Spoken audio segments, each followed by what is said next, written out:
Uno de los factores que alteran las proporciones mendelianas clásicas es el sexo. Sin embargo, la determinación del sexo en los seres vivos es algo bastante diversa. Algunos dependen de factores físicos como la temperatura. En muchas especies de reptiles se generan machos cuando la temperatura llega a unos 25 grados centígrados o menos, y se generan hembras cuando los huevos incuban entre 26 y 30 grados centígrados. Otros animales determinan el sexo dependiendo de la cantidad de copias de todos los cromosomas, es decir, del nivel de ploidía que presenten. De esta forma, por ejemplo, en las abejas y muchos artrópodos, los machos son organismos haploides, solo portan un cromosoma de cada tipo en sus células, mientras que las hembras, en este caso en las abejas, la reina o las obreras, son diploides, es decir, portan dos copias de cada tipo de cromosoma en sus células. Finalmente tenemos el caso de los cromosomas sexuales, cuya combinación determina el sexo del portador con una penetrancia casi completa, aunque no absoluta. En este caso tenemos que los mamíferos y las aves determinan sus sexos por medio de cromosomas especializados. De esta forma podemos clasificar a los cromosomas en dos tipos generales, somáticos y sexuales. Y en estos últimos encontramos los genes que regulan la determinación del sexo y otros caracteres que viajan con el sexo, formando un grupo de ligamiento sexual. Existen dos modos en que los rasgos se pueden ligar al sexo. El primero es que el locus del gen concreto se encuentre localizado directamente en el cromosoma sexual y por lo tanto el rasgo va a viajar junto con la determinación del sexo ligado físicamente. La segunda manera es que el cromosoma sexual emita un regulador epistático que active a genes ubicados en otros cromosomas. Aunque el gen esté en otro cromosoma, no se activa a menos que el cromosoma del sexo concreto esté presente, dando la ilusión de un ligamiento directo. A este proceso se lo denomina también imprinting. También debemos tener en cuenta que existen al menos dos sistemas de cromosomas especializados para determinar el sexo del portador. El más conocido es el sistema XX para la hembra y XY para el macho, propio de los mamíferos, algunos insectos y la mosca de la fruta. En este caso se presenta un cromosoma que determina el sexo llamado cromosoma Y, que cuando está presente induce la formación de machos, pero cuando está ausente va a generar una hembra. Hay que tener presente que, como todos los rasgos genéticos, el cromosoma Y y sus genes también están sometidos a penetrancia. Aunque la penetrancia es casi completa, no es absoluta, por lo que podemos tener casos raros en los cuales, aunque las células porten el cromosoma Y, este no se expresa y va a generar una hembra. En las aves y otros insectos se presenta el sistema Z macho, ZW hembra, siendo un proceso inverso a la que determina el sexo en los mamíferos, ya que en este caso es la hembra la que presenta la heterocigosidad, mientras que en los mamíferos es el macho el que presenta la heterocigosidad. El ligamiento al sexo es importante, ya que muchas enfermedades genéticas de importancia presentan un claro ligamiento a cromosomas sexuales, y sus proporciones de probabilidad solo se pueden calcular cuando asumimos un modelo matemático que tome en cuenta a los cromosomas sexuales. El cromosoma X especialmente. Se estima que este posee cerca de 1100 genes en comparación de los aproximadamente 86 genes del cromosoma Y. Y de estos 1100 genes, aproximadamente el 40% han sido asociados con variantes, es decir, alelos relacionados con fenotipos patológicos. De esta manera, vamos a tener dos patrones de ligamiento en los mamíferos como el ser humano, siendo estos la herencia ligada al cromosoma X y la herencia ligada al cromosoma Y. Para el caso de la herencia ligada al cromosoma X, El cromosoma Y no porta el gen de importancia, el cual se representa como un superíndice en el cromosoma X. Podemos tener genes con alelos dominantes o recesivos, y generalmente los recesivos son aquellos que han perdido la función y por lo tanto son los que generan estas enfermedades genéticas, aunque también podemos tener enfermedades ligadas a alelos dominantes. Si bien las hembras poseen una estructura o comportamiento matemático semejante a un monohíbrido normal con homocigotas dominantes, heterocigotas, que van a ser portadoras asintomáticas en el caso de tener una herencia a un alelo recesivo letal, y vamos a tener las homocigotas recesivas. Sin embargo, los machos se comportan diferente, pues solo heredan un solo gen, no dos, por lo que no hay ni homocigoto ni heterocigoto, pues no hay dos. En su lugar se emplea el concepto de hemicigoto, ya sea hemicigoto dominante cuando solo tiene un gen dominante o hemicigoto recesivo cuando solo porta el gen recesivo. Por lo general podemos tener dos tipos de problemas matemáticamente hablando y genéticamente hablando. Aquellos en los que el alelo importante o que causa la enfermedad es el dominante y aquellos en los que el alelo que causa la enfermedad es el recesivo. Por lo general, las enfermedades genéticas se provocan por pérdidas funcionales de un gen, lo cual genera un alelo letal recesivo. De allí que los problemas de ligamiento al sexo se involucran principalmente con herencias recesivas, como es el caso de la hemofilia, que se hereda precisamente ligada al cromosoma X a través de un alelo recesivo. En las herencias recesivas letales debemos tener en cuenta el proceso de compensación de dosis, en los cuales el heterocigoto, aun cuando porta un alelo letal recesivo, no manifiesta síntomas de la enfermedad, pero puede heredarla a sus descendientes, especialmente a aquellos descendientes que presentan un estado de hemicigosis.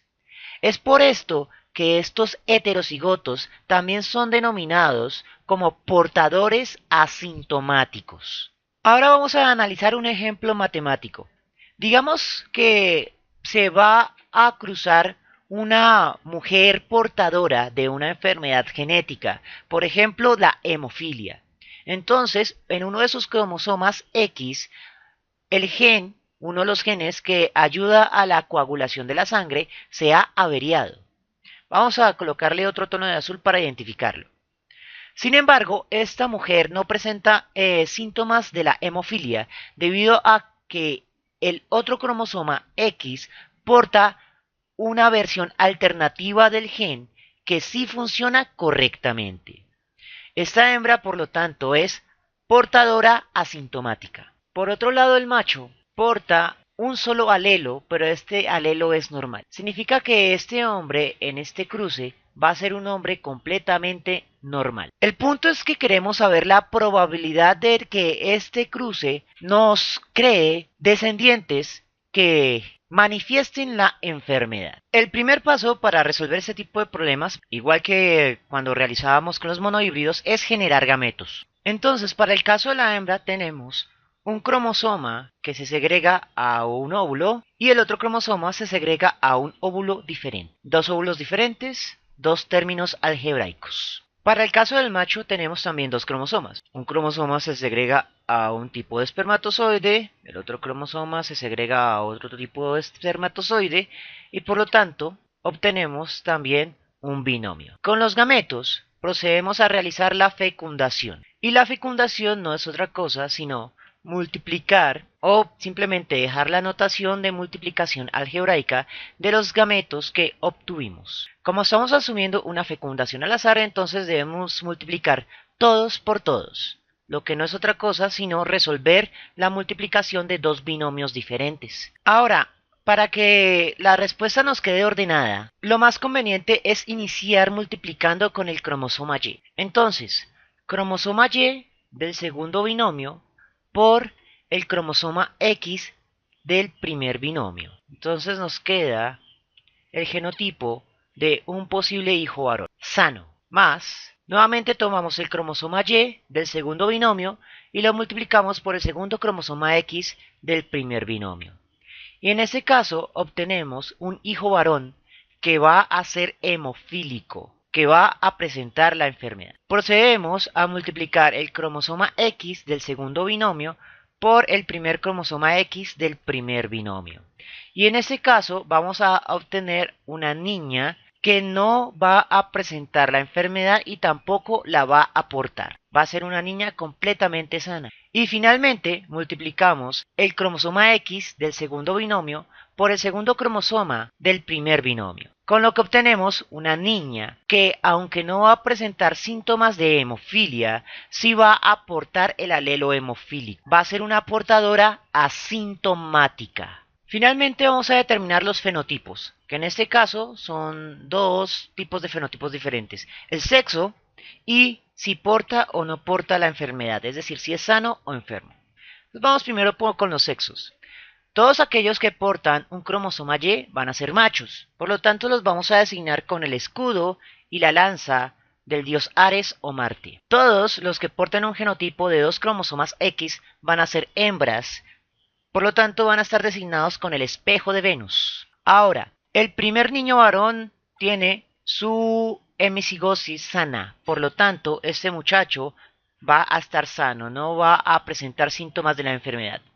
La segunda posibilidad es que tengamos un niño que presente el alelo recesivo letal, hemicigótico, y por lo tanto este muchacho va a nacer enfermo de hemofilia. Vamos a tener una niña sana y otra niña sana, pero esta segunda niña sana, aunque presenta un fenotipo sano, en su genotipo va a portar la enfermedad sin presentar síntomas. Finalmente, lo que nos interesa son las probabilidades de los genotipos. Entonces, los genotipos tenemos que ninguno se repite. Por lo tanto, todos tienen un coeficiente de 1 y la suma de estos 4 unos me da un 4. Por lo tanto, la probabilidad va a ser de 1/4 por cada uno de los genotipos que teníamos presentes. Sin embargo, con los fenotipos es diferente.